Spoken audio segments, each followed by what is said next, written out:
மன்னிச்சிடுங்க மன்னிச்சிடுங்க.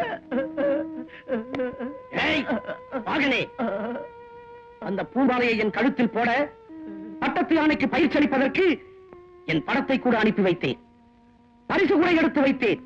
இருந்தும் வழியில் போகும் எவனோ ஒருவன் கழுத்தில் சூட்டி அவனை மன்னவனாக தேர்ந்தெடுக்க வைத்து என் மான மரியாதைகளை எல்லாம் கெடுத்து விட்டாய். ஐயா, சேனாதிபதி ஐயா, நேற்று வரைக்கும் உங்க படத்துக்குத்தான் அது பூமாலை போட்டது. ஆனா இன்னைக்கு மக்கள் கூட்டத்தை பார்த்தது அது புத்தி மாறி போயிடுச்சு. புள்ள வீட்டுக்கார கொண்டுடாதீங்க ஐயா.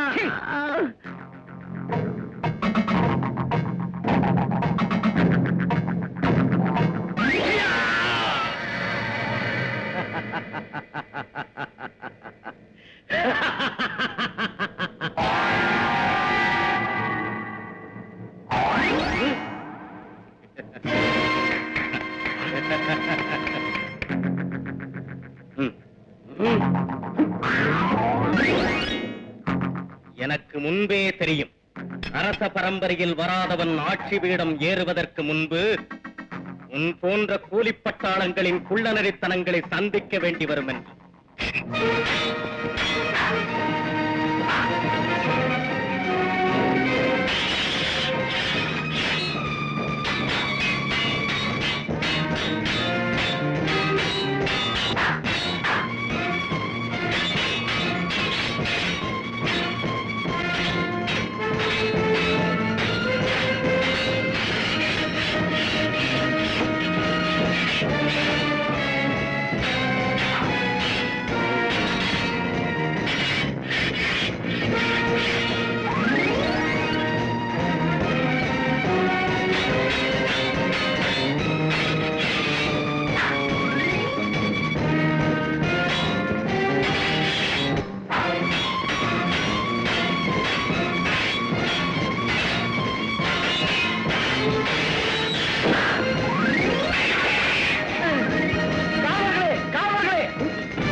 குடிமக்களை காக்கும் நல்லவர்,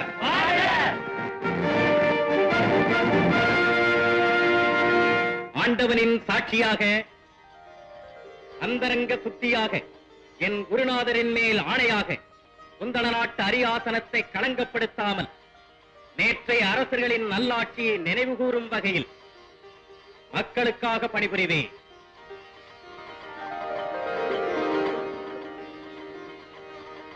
முதலில் இந்த ராஜதுரோகியை சபையின் முன் நிறுத்துங்கள்.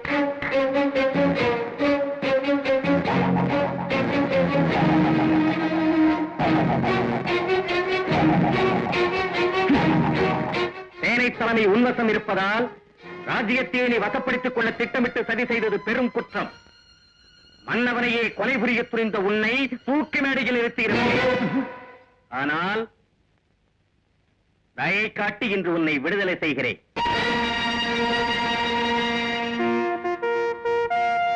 என் மன்னவா, என்னை மன்னிக்கு.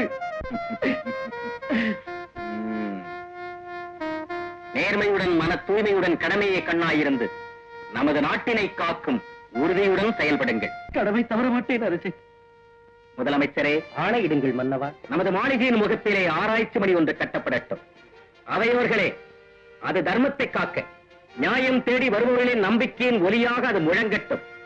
அது ஒலித்தால் நம்மை கடமை அடைக்கிறது என்று நினைத்து நியாயம் வழங்கி நீதி காப்போம்.